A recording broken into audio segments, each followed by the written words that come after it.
सांप्रदायिकता किसे कहते हैं? किसी संप्रदाय का दूसरे संप्रदाय के प्रति असहिष्णु होना और इसके लिए लड़ाई झगड़े होना अपने हितों की रक्षा के लिए, इसे सांप्रदायिकता। ये हकीकत है या एक छद्म अवधारणा है, एक ऐसा कंसेप्ट जो एग्जिस्ट ही नहीं करता, या एग्जिस्ट करता है? सर जैसे सांप्रदायिकता जो है ये एक अवधारणा है, कंसेप्ट है जो एग्जिस्ट करता है, या वैसे ही मन में हो जाता है कि भाई अगला जो संप्रदाय है वो हमसे बैर रखता है, या उसके होने से हमारे एग्जिस्टेंस पे फर्क पड़ता है? सर ये समय समय पर व्यक्ति के मन में ऐसे भ्रम उत्पन्न हो जाते हैं। वास्तव में ऐसी कोई ऐसा कुछ होता नहीं है, लेकिन होता है सर समय समय पर। सर कुछ परिस्थितियाँ ऐसी उत्पन्न हो जाती हैं कि व्यक्तियों को ऐसा लगने लगता है। अच्छा, सांप्रदायिकता पर और सांप्रदायिक उन्माद पर या हिंदू मुस्लिम दंगे को कम करता हुआ कोई हिंदी साहित्य में किसी की कविता है क्या? सर कबीरदास जी की भी है। जैसे सर सबसे पहले तो सर एक तो सर मुस्लिमों के लिए है, कांकर पात्र जोड़ के मस्जिद ले जुड़ाए, ताचमुंगा बात देखता मेरा बहुत है। और सर हिंदुओं के लिए भी है, पान मुझे हरी मिले दोनों कुछ उपहार। ठीक है, ठीक है। तो आप ये बताइए कि कबीर ने इतना प्रयास किया और कबीर जब मरे तो हिंदू मुस्लिम आपस में ही झगड़ गए। गांधी जी ने भी बहुत प्रयास किया, गांधी जी भी नोआखली में अकेले थे और सांप्रदायिक दंगों को रोक नहीं पा रहे थे। क्या हम ये माने कि ये कबीर भी असफल हो गए और गांधी भी असफल हो गए? सर असफल तो नहीं कहेंगे, जो उन्होंने प्रयास किए कुछ हद तक लोगों की समझ में भी आए। सर कबीरदास जी के मरने पर जो दंगे हुए वो इसलिए हुए क्योंकि कबीरदास जी की अच्छाइयों से प्रेरित होकर लोग चाहते थे कि वो कहते थे कि ये हमारे संप्रदाय के हैं। वास्तव में दंगे का कारण ये था। और सर जो गांधी जी ने प्रयास किए वो भी काफ़ी हद तक सामंजस्य बनाने में सहायक रहे। लेकिन वही बात सर जो मैंने पहले कही थी कि समय समय पर ऐसी परिस्थितियाँ कुछ उत्पन्न हो जाती हैं कुछ असामान्य तत्वों के द्वारा कि उससे व्यक्ति भड़क जाते हैं, जिससे सांप्रदायिक। बाल श्रम के प्रतिषेध के लिए कोई कानून है क्या? जी सर पास्को एक्ट है। अच्छा, और कहाँ पर आपने देखा बाल श्रम होते हुए? कोई फैक्ट्री वगैरह में? सर सड़क पे भी देखा, जैसे कुछ भी काम करते हैं बच्चे, मतलब स्कूल जो नहीं जाते हैं वो कुछ काम करते रहते हैं। फैक्ट्री में तो एग्जैक्टली सर ऐसे में नहीं गई हूँ, जैसे कोई छोटे रेस्टोरेंट वगैरह होते हैं, इन सब में देखा है सर।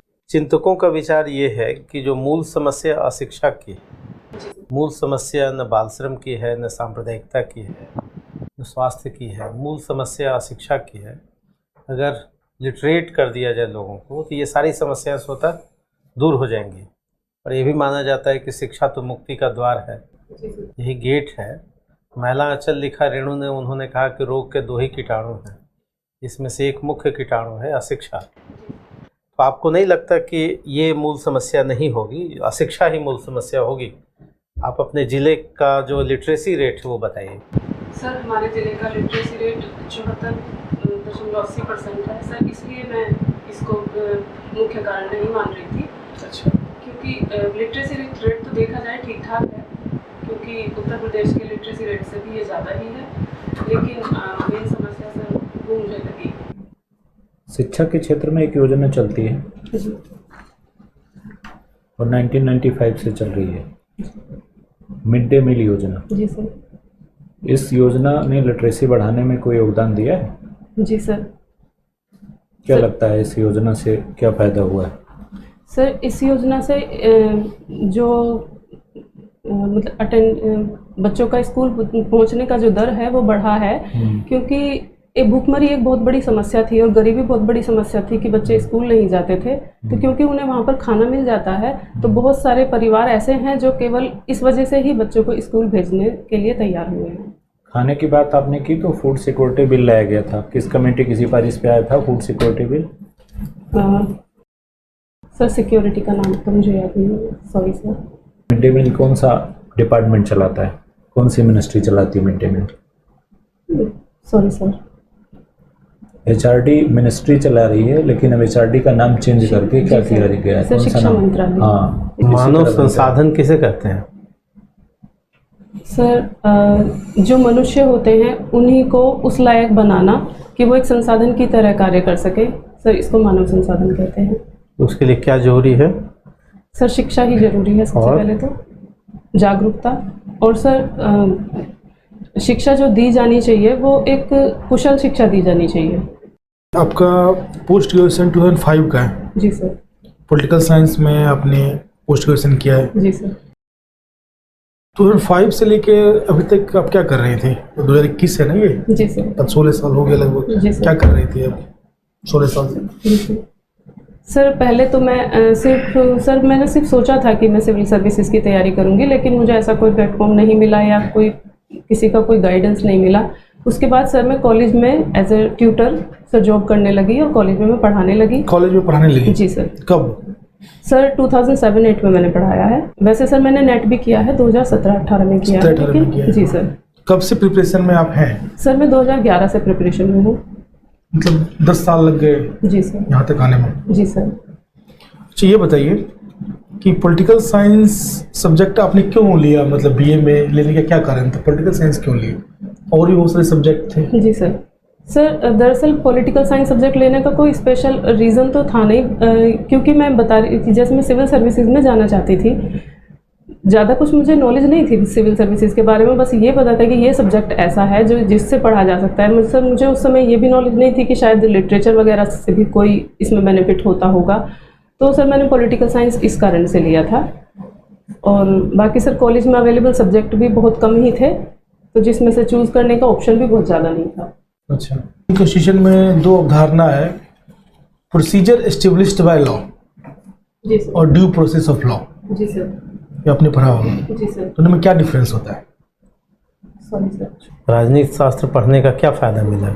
सर राजनीति शास्त्र पढ़ने से कॉन्स्टिट्यूशन के बारे में बहुत जानकारी होती है, शासन व्यवस्था के बारे में जानकारी होती है और थोड़ी बहुत सर इंटरनेशनल रिलेशंस के बारे में भी जानकारी होती है। राजनीति शास्त्र की जो प्रकृति है वो 3 विषयों को लेकर बनी है।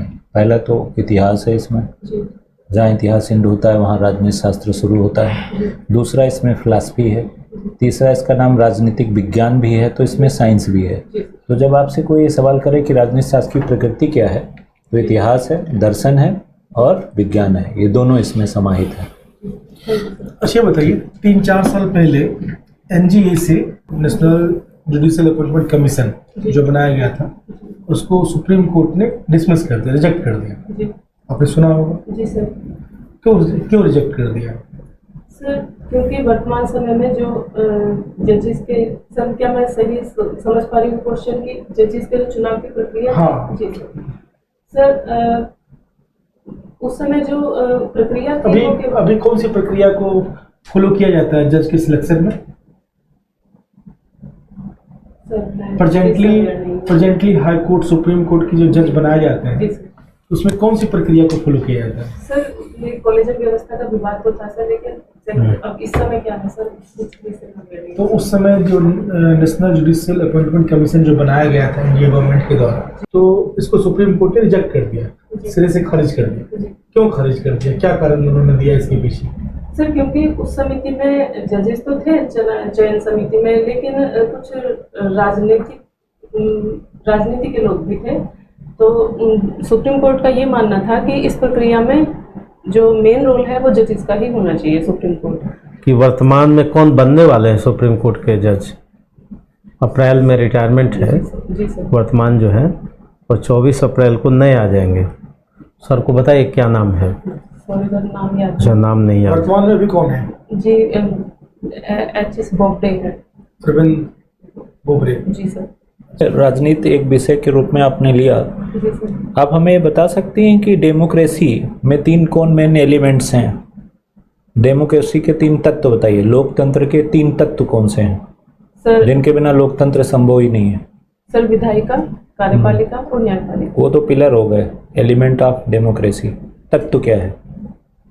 वो पिलर ऑफ डेमोक्रेसी है। हाँ, राजनीतिक समानता, आर्थिक समानता, सामाजिक समानता, इनके बिना डेमोक्रेसी नहीं हो सकती। 3 एलिमेंट्स ऑफ डेमोक्रेसी है और वो पिलर ऑफ डेमोक्रेसी है। डेमोक्रेसी की सबसे अच्छी परिभाषा किसने दी है?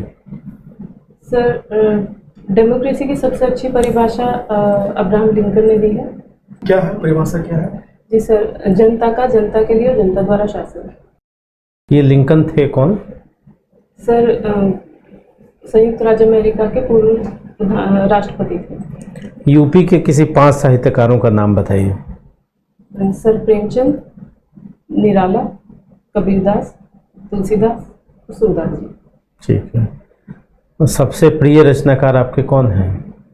सर वैसे तो सर सभी रचनाकार बहुत अच्छे श्रेष्ठ हैं, लेकिन सर अगर यदि किसी एक की बात की जाए तो मैं तुलसीदास जी को कहूँगी। तुलसीदास। क्यों तुलसीदास प्रिय हैं? क्योंकि सर साहित्य के जो 2 आयाम होते हैं, एक तो सर जन जागरूकता या जनता तक पहुंच अपनी, और दूसरा काव्य शास्त्र के नियमों का पालन करना। सर इनके यहाँ दोनों ही देखने को मिलते हैं। और सर इस समन्वय की चेतना मिलती है। आर्थिक मुद्दों को पहली बार इन्होंने उठाया। और सर एक तरफ कबीर जहाँ केवल प्रश्न करते हैं तो तुलसीदास जी प्रश्न के साथ उसका समाधान भी देते हैं। अच्छा, तो कबीर की तुलना में तुलसी बेहतर नजर आती है? सर तुलना तो सर दोनों में नहीं की जा सकती कहा जाए तो, लेकिन तुलसीदास जी को मैं ज़्यादा श्रेष्ठ मानूं, क्योंकि समन्वय और सर वर्तमान में सर कहा जाए तो सर रामचरितमानस के माध्यम से आज घर घर में विद्यमान है तुलसीदास जी। ठीक है। संविधान का बेसिक स्ट्रक्चर क्या है? संविधान का जी sir, basic structure supreme court ने बोला कि ये बेसिक स्ट्रक्चर क्या है? बेसिक स्ट्रक्चर क्या है? सर बेसिक स्ट्रक्चर की कोई परिभाषा नहीं है, यह समय समय पर सर्वोच्च न्यायालय द्वारा निर्धारित किया जाएगा। फिर भी उन्होंने कुछ बताया है ना कि ये सब चीजें जैसे सर संविधान का संघात्मक ढांचा, न्यायिक पुनरावलोकन और मूल अधिकार। क्या गवर्नमेंट, सेंट्रल गवर्नमेंट, कार्यपालिका, विधायिका क्या फंडामेंटल राइट में अमेंडमेंट कर सकती है? सर फंडामेंटल राइट में अमेंडमेंट तो कर सकते हैं, लेकिन इसके मूल ढांचे में नहीं कर सकते। इसका मतलब समझे नहीं क्या कहना चाह रहे? सर वही कि मूल ढांचा सर एग्जैक्टली परिभाषित तो है नहीं, ये तो सर्वोच्च न्यायालय ही समय समय पर डिसाइड करता है, तो वही चीज। तो क्या उद्देश्य, ये जो उद्देशिका है, जी सर, प्रेम्बल है, जी सर, क्या उसमें संशोधन हो सकता है? सर उसमें भी हो सकता है सर, हुआ भी है संशोधन। अच्छा, और बेसिक स्ट्रक्चर में भी हो सकता है? बेसिक स्ट्रक्चर में नहीं हो सकता सर, नहीं हो सकता। नहीं सर। और ये फंडामेंटल राइट में हो सकता है? सर फंडामेंटल राइट में भी हो सकता है, लेकिन फंडामेंटल राइट में भी कुछ चीजें ऐसी हैं जिसमें बेसिक स्ट्रक्चर है तो उसमें नहीं हो सकता। केशवानंद भारती का केस क्या था? बहुत पॉपुलर केस है, क्या केस है? सर यही है कि मूल अधिकारों में संशोधन किया जा सकता है। सर पहली बार केशवानंद भारती केस में ही मूल ढांचे का सिद्धांत आया और उसमें यह कहा गया कि मूल ढांचे में परिवर्तन नहीं किया जा सकता। राष्ट्रीय मानवाधिकार आयोग का नाम सुना है आपने? जी सर। उसके जो अध्यक्ष होते हैं, चेयरमैन, कितनी एज में रिटायर होता है? सर मानवाधिकार आयोग के अध्यक्ष की एग्जैक्ट एज नहीं पता सर। किसको बनाया जाता है यही बता दो। कर सकती हूँ सर, शायद 70 ईयर्स है। करेक्ट आंसर है। रिटायर जज होता है सुप्रीम कोर्ट का, जी सर। तो 65 के बाद तो रिटायर ही होता जी है, सर, तो जी 5 साल वर्किंग पीरियड हुआ, 70 ही हुआ। जी सर। आप डिप्टी एसपी हैं किसी जिला के, जी सर। और आप बर्मन क्षेत्र में भ्रमण कर रहे हैं और आप देख रहे हैं कि एक लड़का बाइक से आया और एक बच्चा को टक्कर मारता हुआ चला गया और बच्चा वहीं पे बैडली इंजर्ड हो गया, उसको हॉस्पिटल ले जाया गया। जी सर। और जो धक्का मारा है जो व्यक्ति, वो भाग रहा है, तो वहाँ के लोकल लोगों ने उसको पकड़ लिया है, जी पुलिस भी आ गई है। और एमएलए का फोन आ रहा है आपके पास, जो वहाँ का लोकल एमएलए है, जी। वो एमएलए भी है और मंत्री भी है, स्टेट गवर्नमेंट में वो मंत्री भी है। जी। वो बार बार बोल रहा है कि मेरा बेटा है, इकलौता बेटा है, कुछ होना नहीं चाहिए, केस नहीं बनना चाहिए, दफा दफा जल्दी जल्दी करो, मैटर को ख़त्म करके वहाँ से इन्फॉर्म करो उनको। तो आप क्या करेंगे? सर सबसे पहले तो बच्चे को सर हॉस्पिटल भेजा जाएगा, और सर ऐसा कुछ ये प्रेशर राजनीतिक जो भी बन रहा है सर, उसको इग्नोर करते हुए जो उचित प्रक्रिया होगी उसका पालन किया जाएगा। क्या प्रक्रिया क्या है इस मामले में, क्या हो सकता है? सर सबसे पहले तो FIR उसके प्रति, ये जो जिसने भी टक्कर मारी है, और सर उसके बाद तो सर न्यायालय में जो भी प्रक्रिया चलेगी वो है। अच्छा, और आपके जो सीनियर हैं, जो SP साहब हैं, वो भी आपको ऑर्डर कर रहे हैं कि नहीं, जो नेताजी बोल रहे हैं उसको करना है, जाके उसको कीजिए, FIR नहीं होना चाहिए जी, बच्चे का कैरियर खराब हो जाएगा, जी, FIR नहीं होना चाहिए, और बच्चे को जल्दी वहाँ से भगाइए, वहाँ से निकालिए, और अपने से जाके आपके नेतृत्व में सारा काम होना चाहिए। एसपी साहब भी आप पर दबाव डाल रहे हैं जी। अब क्या करेंगे? सर ऐसी स्थिति में मैं अपने सीनियर जो एसपी साहब हैं सर, उनसे मैं ये कह सकती हूँ कि यदि आप ऐसा चाहते हैं तो आप लिखित रूप में ऐसा दे सकते हैं, तो मैं आपके कहे अनुसार अनुसरण कर लूँगी। लेकिन यदि मेरी रिस्पॉन्सिबिलिटी पे कहेंगे तो मैं ऐसा नहीं करूँगी सर। इस तरह के प्रेशर तो समय समय पर बनते रहेंगे, हो सकता है इससे अधिक प्रेशर भी किसी तरह से बने, तो अगर इस तरह से हार मानने लगी तो फिर तो सर मैं कभी आगे बढ़ ही नहीं पाऊँगी। अच्छा ये बताइए, कुछ दिन पहले सुप्रीम कोर्ट ने IPC 497 को डीक्रिमिनलाइज कर दिया। जी सर। आपने सुना होगा। जी सर। 497 क्या था और क्या डीक्रिमिनलाइज कर दिया सुप्रीम कोर्ट? सर मैं सिर्फ गैस कर सकती हूँ, इसे एग्जैक्ट मुझे नहीं याद है। क्या गैस की बताइए? सर इसमें ये था कि विवाहेतर यदि कोई स्त्री या पुरुष का कोई संबंध होता है तो उसमें केवल पुरुष को दोषी माना जाएगा, ऐसा था सर इसमें। लेकिन अब ये किया गया है कि केवल पुरुष को ही दोषी नहीं माना जाएगा, इस पर महिला पर भी कुछ। तो ये बताइए कि नोबेल साहित्य पुरस्कार किनको मिला है 2020 का? Sorry sir. अच्छा नहीं पता। अभी सरस्वती सम्मान मिला है कुछ लोगों को, के बिरला फाउंडेशन ने दिया है। जी सर। किसको दिया है? सर सॉरी अच्छा। सर, ये भी है। कोई बात नहीं। महादेवी वर्मा का नाम सुना है आपने? जी सर। क्यों जानी जाती हैं, उनके बारे में कुछ बताइए। सर महादेवी वर्मा एक छायावादी रचनाकार हैं जो छायावाद के 4 स्तंभों में से एक हैं, और सर ये मुख्यतः ये अपने गीतों के लिए जानी जाती हैं, काव्य के लिए। अच्छा, और आप भी गीत गाती हैं? जी सर। गीत, नवगीत और प्रगीत में क्या डिफरेंस है? सर गीत एक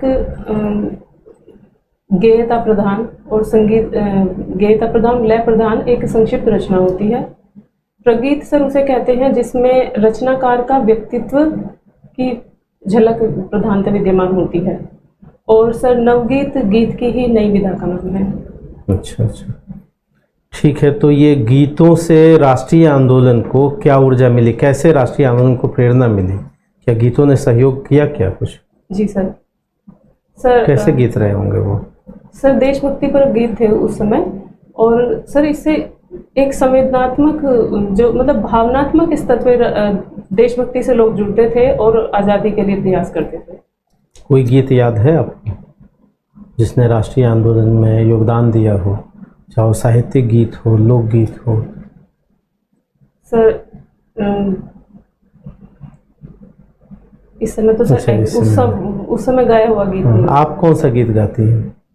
सर वैसे तो मैं सर बॉलीवुड की पुरानी फिल्मों के गीत भी गा लेती हूँ, और सर जैसे स्कूल में या कॉलेज में कोई फंक्शंस वगैरह होते थे उसमें गाया है मैंने। उसमें गाया है। कोई भी घटना ऐसी नहीं है जिसके पॉजिटिव नेगेटिव पहलू न हो।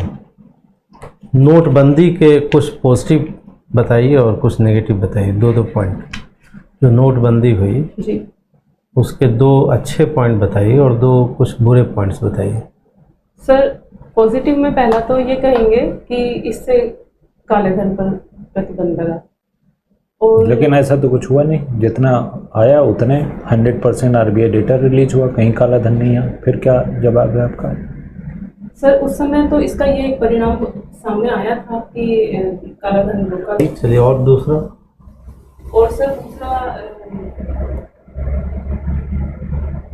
सर लोगों में चलिए, कोई बात नहीं।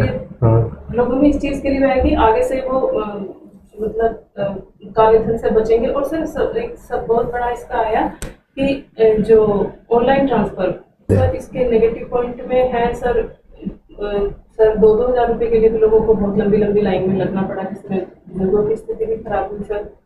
और जैसा कि सर आपने बताया अभी कि काला धन तो वापस बिजनेस का सबसे पहला नेगेटिव पॉइंट ये होगा कि बिजनेस का रुकना, मतलब जो मनी का फ्लो रुक गया, तो डंपिंग ऑफ इकोनॉमी, GDP का लो हो जाना, ये सब एक रेशनल आंसर होगा।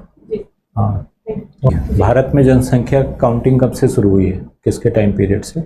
सर सबसे पहले तो लॉर्ड मेयो के टाइम हुई थी 1970। Regular counting? Regular sir Lord Ripon के टाइम। कब से टाइम पीरियड? 1881। यूपी का बजट बता सकते हैं एनुअल? उत्तर प्रदेश सरकार का एनुअल बजट कितना होता है? सर 2021-22 का 5,50,000 समथिंग ऐसे शायद। सही, करेक्ट, सही। महिला से संबंधित यूपी की 2 योजनाएं बताइए। सर एक तो सर सबला योजना और यूपी की योजना सर पूछ रहे हैं, सबला इज नॉट सर यूपी। सबला यूपी की है सर। अच्छा चलिए बताइए। एक सर निराश्रित महिला पेंशन योजना और एक सर जो अभी हाल फिलहाल के है सर। अभी बांग्लादेश की यात्रा पर प्रधानमंत्री जी गए थे, जी सर। तो वहाँ बंग बंधु कौन किन्हें कहा जाता है? सर शेख मुजीबुर रहमान को।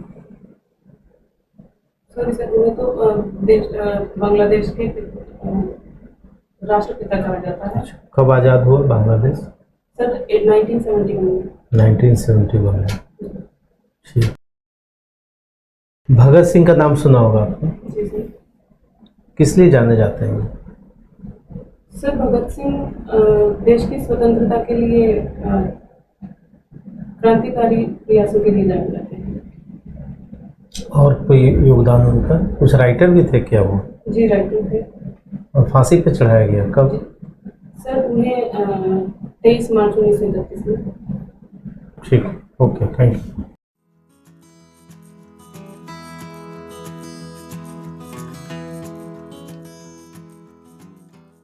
लेकिन हर चीज़ को थोड़ा डिस्क्राइब करने की ज़रूरत है। ठीक है, आप किसी दूसरे को बता रहे हैं तो उसे समझाना तो पड़ेगा कि आंसर कैसे सही है। तो थोड़ा लॉजिक की कमी नज़र आ रही है, तर्क जरूर दीजिए। जैसे एक बहुत बेसिक सा सवाल मैंने पूछा कि राजनीति शास्त्र की प्रकृति क्या है, और इसका जवाब आपने सीधा नहीं दिया। डेमोक्रेसी पूछा, उसके एलिमेंट्स क्या हैं, तो अब पिलर ऑफ डेमोक्रेसी की बात करने लगी। तो मुझे लगता है कि जो पूछा जा रहा है उसको कंसंट्रेट करने की ज़रूरत है कि पूछा क्या जा रहा है। तो बताने से पहले आप क्वेश्चन पे ध्यान थोड़ा दें कि क्या पूछा जा रहा है। आंसर हो सकता है आपको आ रहा हो, बट आपने क्वेश्चन ठीक से सुना ही नहीं, तो देंगे कैसे आंसर? सर सुना, लेकिन प्रकृति तो मुझे सर पता ही नहीं था। रिसीव करने में औसत रूप से आपकी तैयारी ठीक है ना? कई सवाल जो है आपने अच्छे से जवाब दिया है। कारण जो 3 महीने की जो चर्चित घटनाएं हैं ना, उसको केवल देख जाइए। 2-3 महीने। इंटरव्यू आपकी नॉलेज का नहीं हो रहा है, आपके कॉन्फिडेंस का इंटरव्यू होता है। आप अगर मेंस तक पास करके आए तो ऐसा नहीं कि आप बिल्कुल नील हैं, कुछ नहीं जानती हैं, ऐसा नहीं सोचते वहाँ के लोग।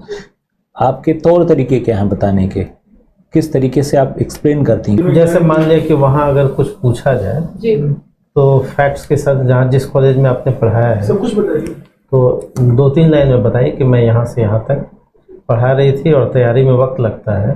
और दूसरा, आप सामाजिक संरचना समझते हैं और इस सामाजिक संरचना में मैं इतने दिनों के बाद भी आई हूँ, तो ये मेरा अपना पॉजिटिव पक्ष है, नेगेटिव नहीं है आपका। जी। भाई इतना गैप हो गया तो बहुत नेगेटिव हो गया।